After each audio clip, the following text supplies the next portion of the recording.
저에게는요, 어머니가 계시고요. 그리고 형이 있습니다. 형 한 명이. 근데 저희 어머니랑 형은요, 다른 신앙생활, 그러니까 다른 교회를 서로 다녔어요. 저희 어머니는 성결교회를 다니셨고요. 저희 형은 장로교 측 합동교회를 다니셨어요. 그래서 이 교회 집안에서 이 다른 교파지만 늘 충돌이 있었던 건 저희 어머니는 늘 경험적인 신앙을 강조를 하셨어요. 늘 하나님을 만나고 또 만나는 것이 중요하다. 늘 이런 거를 말씀을 어머니는 하셨고, 저희 형은 아무리 경험이 많더라도 말씀을 모르면 아무 소용이 없다. 그러면서 늘 이 말씀적인 그런 생활을 이렇게 신앙생활을 해가지고 집에서 맨날 형이랑 어머니랑 어떤 신앙적인 트러블이 이렇게 나곤 했습니다. 경험적인 것과 그리고 하나님의 말씀을 많이 아는 것에 대해서 늘 충돌이 나곤 했습니다. 저는 중간에 껴서요. 전 장로교 합동 측 어렸을 때, 형이랑 어렸을 때는 장로교 합동 측을 좀 다녔었어요. 그러다가 이제 초등학교 올라가고 나서 성결교로 옮겼거든요.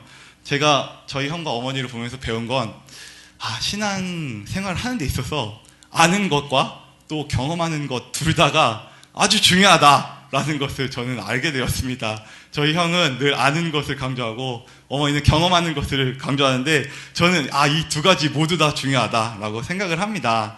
이것이 바로 기독교의 어떤 신앙생활이 아닌가 생각합니다.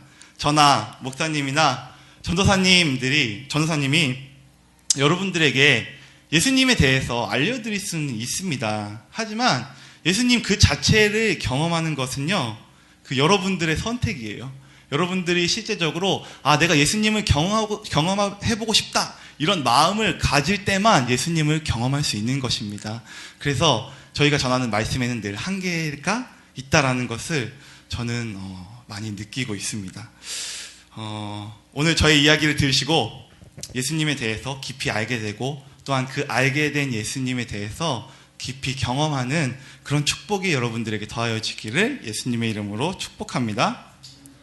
오늘 성경 본문은요, 사도 바울이 쓴 것입니다. 혹시 사도 바울이라는 인물 혹시 들어보셨습니까?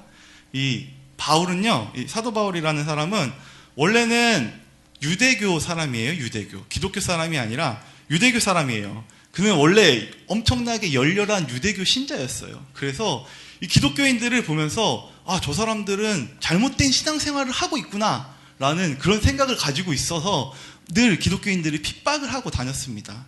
그렇게 기독교인들을 계속 핍박하던 도중에 이 바울이 예수님을 만나게 돼요. 예수님을 만나면서 예수님을 경험하면서 그의 인생은 완전히 기독교 그리고 예수님에게로 완전히 변화된 그런 삶을 산 사람입니다.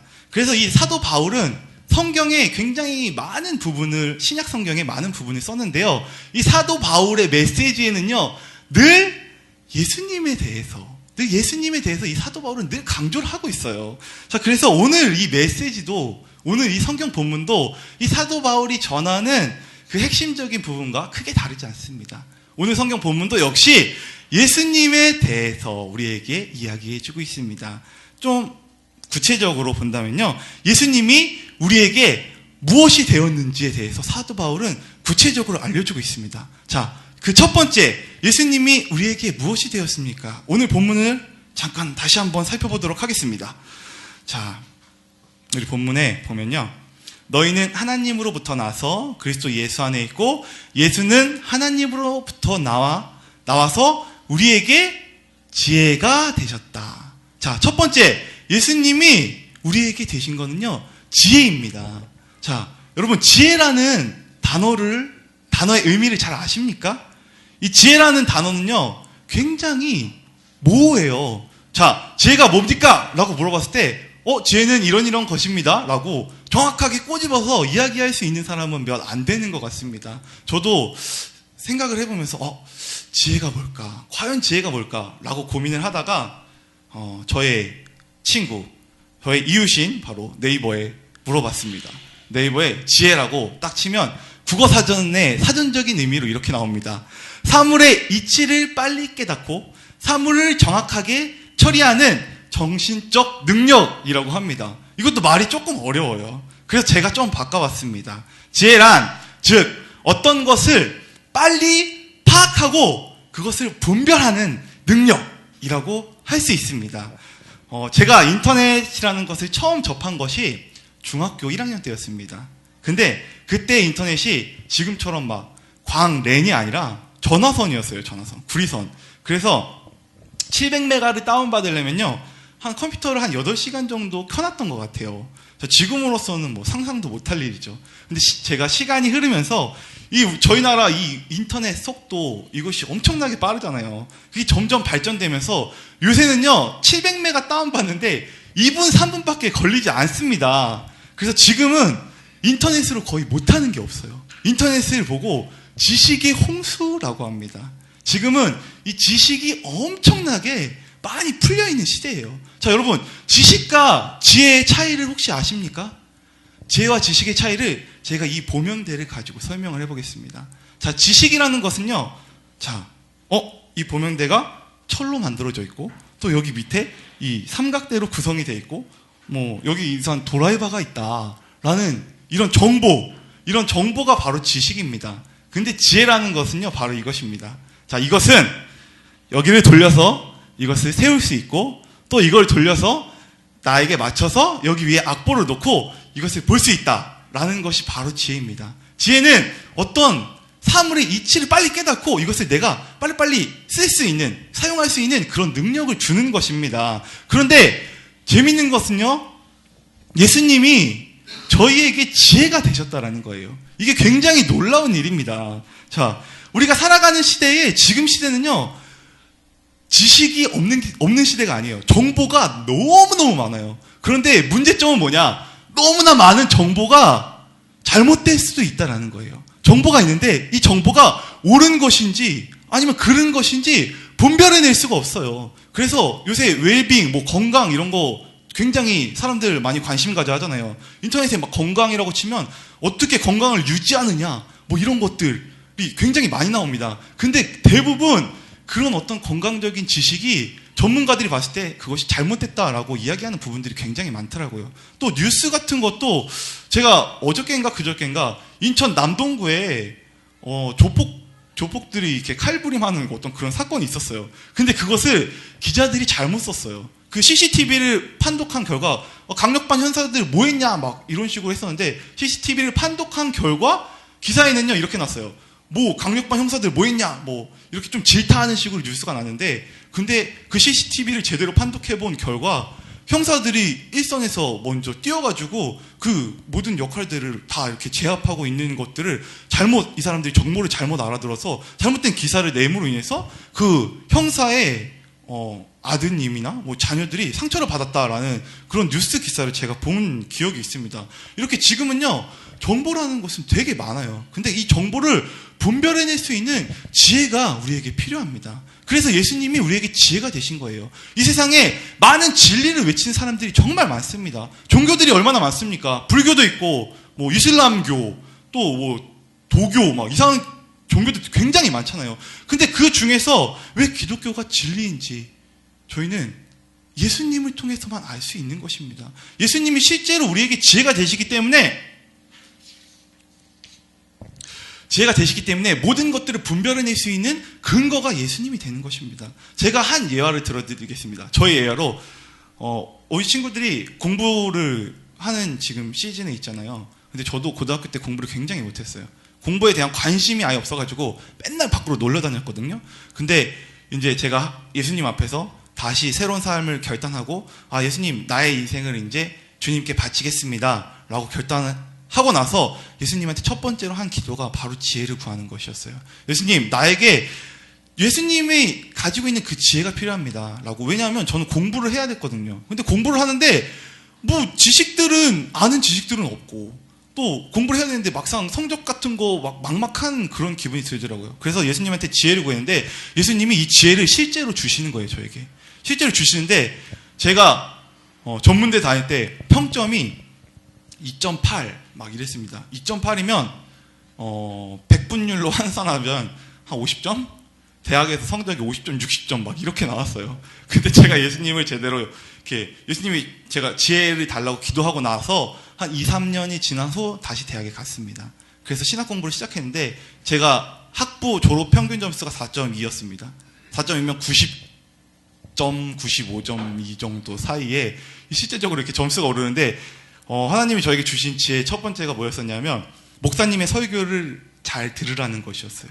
그러니까 왜냐하면 목사님의 설교를 듣는데 그 설교를 들음으로 인해서 어떤 목사님이 대지를 이야기하시고 그 목사님의 설교를 분석하는 그러니까 그걸 파악할 수 있는 어떤 실제적인 공부를 할 수 있는 그게 굉장히 도움이 많이 되더라고요. 그래서 목사님의 설교를 들으면서 되게 많이 적었어요. 정말 제가 목사님 저 임재수 목사님 설교 강의 설교한 거 노트 막 이만큼씩 가지고 있고 합니다. 그렇게 실제적으로 하나님이 저에게 주신 지혜가 그거였어요. 네가 공부를 하기 위해서 목사님의 설교 열심히 들어라. 제가 열심히 들었는데 학교 가서 교수님의 강의를 듣는데 저 절대 자지 않습니다. 아무리 교수님이 저를 졸렵게 하고 모든 사람들을 재워도 저는 자지 않습니다.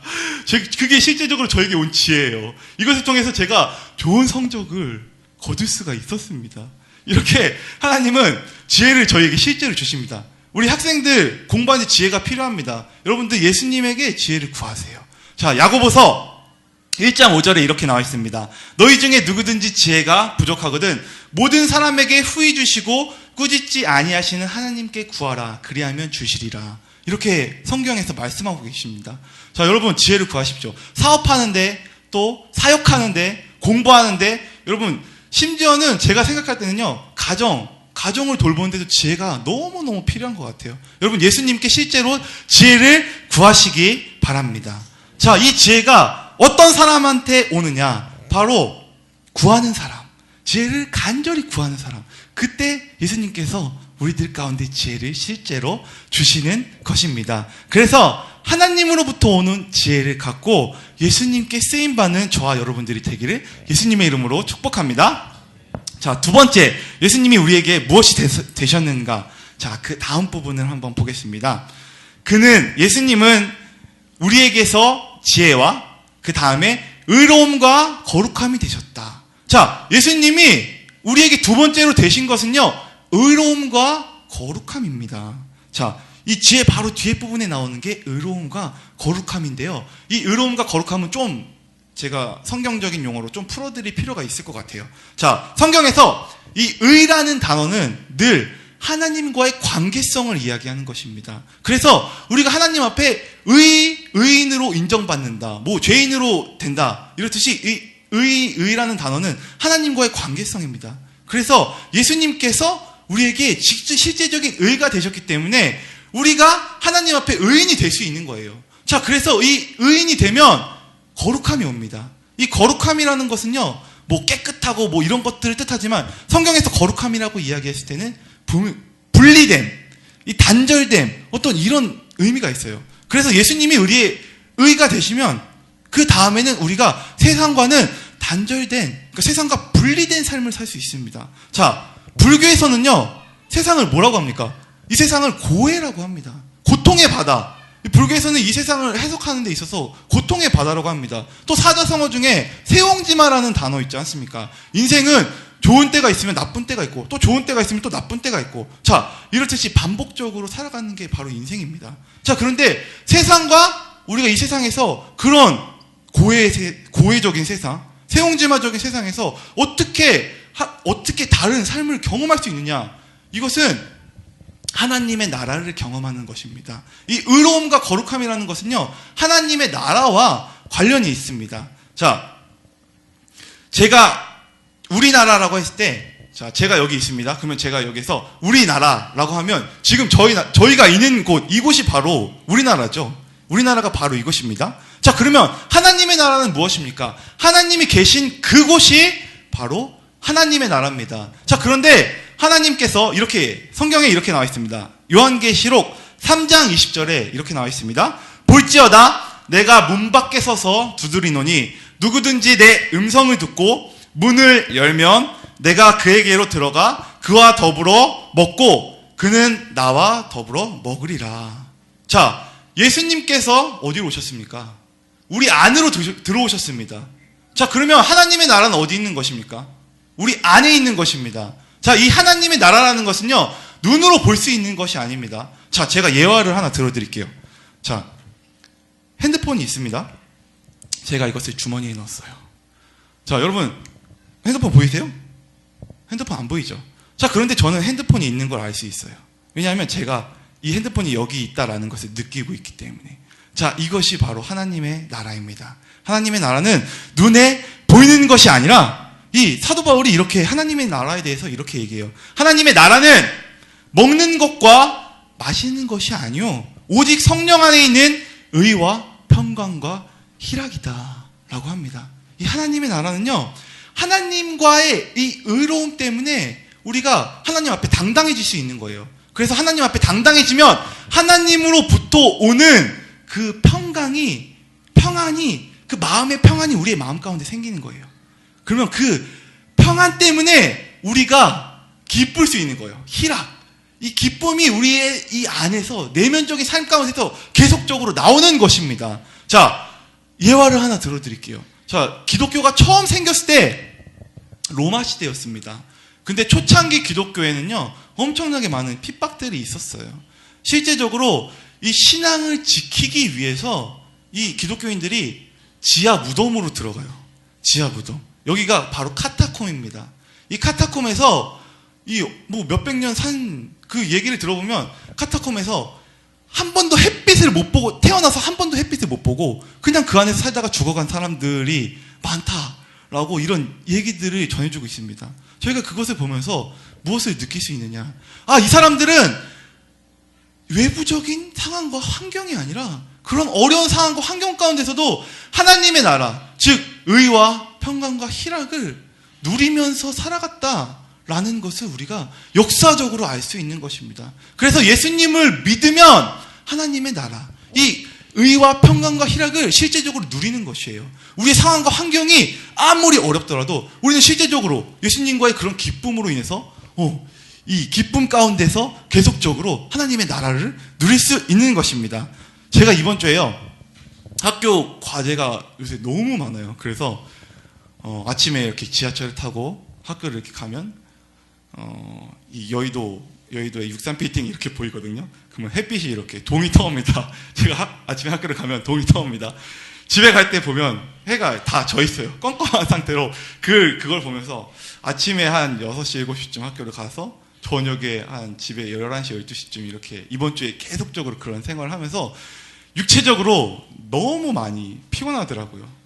그런데 그럼에도 불구하고 이 예수님이 저와 함께 하신다라는 그 마음이 저의 마음 가운데 늘 평안을 주었습니다. 그래서 이 기쁨을 이렇게 예수님을 묵상하면서 기쁨을 누리면서 지하철을 타고 가고 있는데 세연이한테 문자가 왔어요. 세연이한테 문자가 왔는데 세연이랑 저랑 이렇게 장난치는 그런 문자들이 있거든요. 근데 세연이가 그런 별거 아닌 문자들을 보내는데 그게 너무 저는 웃기더라고요. 그래서 막 지하철에서 혼자 낄낄대면서 웃으면서 막 이렇게 기쁨을 누렸습니다. 이러면서 아, 내가 상황과 환경이 힘들더라도 하나님이 나에게 언제나 이 희락, 기쁨을 늘 주시는구나. 그래서 네가 하나님의 나라를 경험하길 원하는구나라는 것을 제가 이번 주에 경험적으로 깨닫게 되었습니다. 자, 여러분, 예수님은 우리의 의와 거룩함, 즉 하나님의 나라를 경험할 수 있는 그런 실제가 되십니다. 여러분, 예수님을 여러분 마음 가운데 받아들이시면 여러분들이 하나님의 나라를 경험하실 수 있는 것이에요. 상황과 환경이 어떻더라도, 상황과 환경은 상관없이 여러분들 기쁨이 넘칠 것입니다. 여러분, 그런 예수님을 받아들이십시오. 그리고 예수님과 함께 하나님의 나라를 누리시는 저와 여러분이 되기를 예수님의 이름으로 축복합니다. 자, 우리 마지막은 예수님은 우리에게 하나님으로부터 오는 지혜와 의와 거룩함과 마지막은 구원이 되셨다라고 나옵니다. 히브리서 9장 27절에 한 번 죽는 것은 사람에게 정해진 것이요 그 후에는 심판이 있으리니 라고 나와 있습니다. 자, 이 세상의 모든 사람들은 한 번은 죽을 수밖에 없는 존재예요. 자, 그리고 요한계시록 20장 13절에서 14절에 이렇게 나와 있습니다. 각 사람이 자기의 행위대로 심판을 받고 사망과 음부도 불못에 던져지니 이것이 둘째 사막 곧 불못이라. 자, 이 세상의 모든 사람들은 한 번씩 죽습니다. 이 성경이 증거하는 거는요, 죽은 이후에 심판이 있다라는 것이에요. 그래서 이 심판 때문에 이 심판 가운데에 살아남지 못하면 또 다른 죽음을 맛볼 수밖에 없다. 이 두 번째 사망에 대해서 성경이 이야기를 해주고 있어요. 자, 하나님께서 인간을 너무너무 사랑하십니다. 그래서 이 두 번째 사망을 경험하게 하고 싶지 않으셨어요. 그래서 하나님이 예수님을 우리 가운데 보내주셨어요. 그래서 우리가 예수님을 실제적으로 소유하고 예수님과 함께 있으면요, 마지막 심판 가운데 예수님이 우리를 대원해 주세요. 그는 아버지, 그는 내가 아는 사람입니다. 그는 나를 믿었습니다. 그는 나를 영접했습니다. 그는 두 번째 사망에 들어가지 않아도 됩니다. 라고 예수님이 우리를 변호해 주실 것입니다. 자, 여러분, 예수님은 우리에게 이렇게 실제적인 구원이 되십니다. 이 구원이 되신 예수님을 여러분들 영접하셔야 됩니다. 제가 지옥에 대한 여러 가지 간증이나 문서들을 살펴봤어요. 자, 그런데 괜히 호기심으로 지옥에 한번 가봐야겠다, 이런 생각은 절대 안 하시는 게 좋습니다. 썩 좋은 곳이 아닌 것 같아요. 이렇게 막 찾아보니까 이 지옥에 대해서 묘사하는 게 너무나 이렇게 강력하고 또 안 좋은 이미지로서 너무 많이 이렇게 표현되고 있더라고요. 여러분, 지옥만은 꼭 가지 마십시오. 예수님을 영접함으로 인해서 여러분 꼭 예수님과 함께 천국에 가시기 바랍니다. 자, 결론을 이야기하겠습니다. 예수님은 우리에게 지혜와 의와 거룩함과 구원이 되신 것을 우리 모두가 알게 되었습니다. 그러나 제가 초반부에 말씀드렸듯이요, 아는 것이 중요합니다. 그렇지만 그 아는 것을 경험하는 것이 더 중요하다라고